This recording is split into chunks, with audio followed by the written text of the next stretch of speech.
ہدایت کی طرف آ گیا، عیسائی سے مسلمان ہو گیا اور محدث اور شیخ اسلام بن گیا، یہ ممکن ہے کہ نہیں؟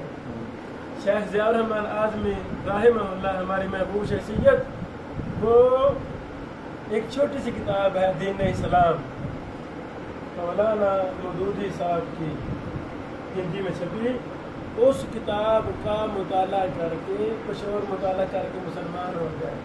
اب میں کہنا چاہتا ہوں مودودی صاحب کا وہ کارنامے نہیں ہے جو ان کی کتاب پڑھ کر ایک شخص نے کارنامے سر انجام مسجد نبی کے استاد بنے، کلیہ حدیث مدینہ کے دین بنے، جی کو غریب ماشاءاللہ کمال درجہ کی کتابیں لکھی۔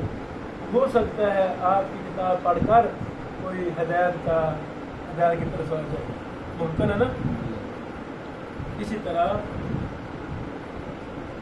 آپ کی تحریر پڑھ کر جو بھی نیک عمل کرے گا آپ کو برابر کا ثواب ملتا رہے گا، ملتا ہے انشاءاللہ، دلائل موجود ہے۔ اسی طرح رزق حلال میں وسعت پیدا ہوتی ہے۔ دیکھو رزق اللہ نے دینا ہے، اللہ نے دینا ہے رزق ہے، یہ ایک بڑا مبارک شعبہ ہے، یہ ایک بڑا ہی مبارک اور خیر و برکت والا شعبہ ہے تصنیف و تحقیق۔ آپ اس میدان میں آئیں تو یعنی میں مدرس بھی ہوں مدرسہ میں مصنف بھی ہوں ایک لمبے عرصہ سے، تو میری تدریس کی آمدنی تنخواہ وہ تھوڑی سی معمولی سی ہے، 15-20 ہزار، لیکن جو میرے نشر و اشاعت کی پروجیکٹ ہے تصنیف و تحقیق کے، وہ ماشاءاللہ سوچوں سے بھی آگے ہیں۔ یہ برکت والا کام ہوگا نا، تو ہم کیوں اس برکت سے محروم ہیں؟ ہمیں شعبہ میں آنا چاہیے۔ آپ کامیاب خطیب اور کامیاب مدرس ثابت ہوگی۔ جو اکیلا خطیب ہے، دوسرا خطیب پلس مصنف ہے، دونوں میں فرق ہے کہ نہیں؟ ماشاءاللہ ہمارے پیارے بھائی، ہمارے دوست حافظ عبدالمنان راسخ، شیخ عبدالمنان راسخ خطیب بھی ہے پلس مصنف بھی ہے، ان کی خطابت میں کتنا پیار ہے، کتنے دلائل و براہین ہے، فرق ہے نا؟ اسی طرح کیلی تدریس، کیلا مدرس اور مدرس پلس مصنف اور محقق زمین و آسمان کا فرق ہے۔ ایک سبق کیلا مدرس پڑھا دے، وہی سبق مدرس پلس مصنف اور محقق پڑھا دے، طلبہ بھی کہیں گے کہ استاد جی نے تو کیا کمال کر دیا ہے، کیونکہ مصنف ہمیشہ کسی نہ کسی دلیل کی تلاش میں، کسی نقطے کی تلاش میں، نئے سے نئے کام کی تو لگا رہتا ہے، اس کا ذہن چلتا رہتا ہے۔ مدرس کے اللہ 2-4 دفعہ کتاب پڑھا لے تو کتاب 10 بار ہو جاتی ہے، عموماً وہی کتاب ملتی ہے، 10 سال سے ترمذی پڑھا رہا تو پھر مطالعے کی ضرورت نہیں ہوتی۔ یعنی کامیاب خطیب، کامیاب مدرس بننا چاہتے ہیں تو مصنف آپ بننا شروع ہو جائے، اللہ تعالیٰ بڑی عزت دے گا۔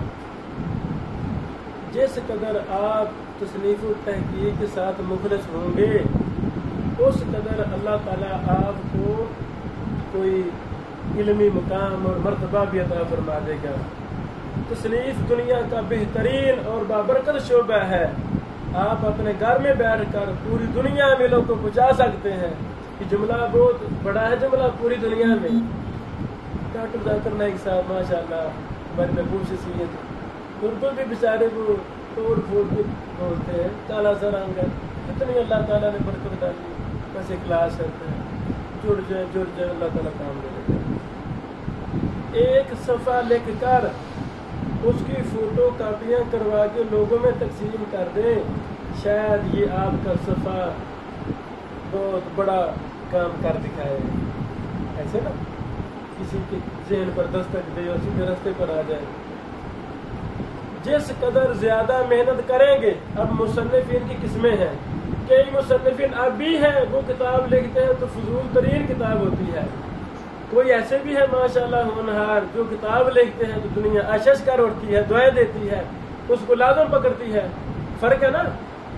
جس قدر آپ زیادہ محنت کریں گے تصنیف و تحقیق میں، اللہ آپ کو آپ کی محنت کے مطابق مصنف، محقق، امام، شیخ الاسلام، مفسر، نحوی، محدث جیسا عظیم لقب عطا فرما دے گا۔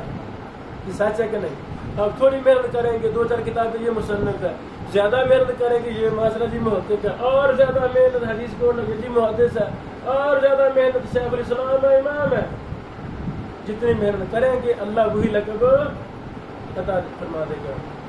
اللہ تعالیٰ کسی کی محنت کو ضائع نہیں کرتے۔